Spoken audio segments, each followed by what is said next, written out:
அவர்கள் அடிபணிந்துதான் ஆக வேண்டும் என்பதில் எந்த விதமான சந்தேகமும் கிடையாது. கண்ணியத்திற்குரிய அல்லாஹ்வின் நல்லடியார்களே, அமெரிக்காவுடைய வரலாறு காணாத காட்டுத்தீ எப்பொழுதுமே ஆண்டுதோறும் அந்த நாட்டிலே காட்டுத்தீ ஏற்படும் என்பது அவர்களுக்கு அறிந்த ஒன்று. வருடந்தோறும் அவர்களுடைய நாட்டிலே காட்டுத்தீ என்பது ஏற்படும்.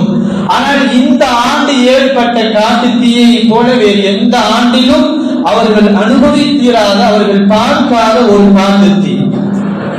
அமெரிக்காவினுடைய அதிபராக பதவியேற்பதற்கு முன்பு அவர் சொன்ன வார்த்தை, all hell will break out in the Middle East. காசாவும் Palestine மக்களும் பார்ப்பதை போன்று அனைத்து மத்திய கிழக்கு நாடுகளுக்கும் நான் நரகத்தை காட்டுவேன் என்பதாக அவர் சொன்னார். அல்லாஹ் பல நாட்களாக, ஒரு வாரமாக அல்லாஹ் அவர்களுக்கு இந்த உலகத்திலேயே நரகத்தை காட்டிக் கொண்டிருக்கிறார். இன்று வரை அவர்களால் அந்த தீயை அணைக்க முடியவில்லை. அரசாங்கம் பல்வேறு முயற்சிகளை எடுத்துக் கொண்டிருக்கிறது.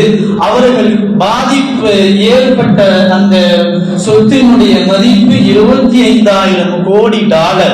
அமெரிக்காவுடைய மதிப்பின்படி $25,000 கோடி. காசா அனுபவித்ததை விட 100 மடங்கு அல்லாஹ் அவர்களுக்கு திருப்பி கொடுத்திருக்கிறான். கண்ணியத்திற்குரிய அல்லாஹ்வின் நல்லடியார்களே, எனவே நாம் விளங்க வேண்டும், அநியாயக்காரர்களை அல்லாஹ் கொஞ்ச காலம் விட்டு பிடிப்பான். அவர்கள் திருந்துகிறார்களா என்பதை அல்லாஹ் பார்ப்பதற்காக.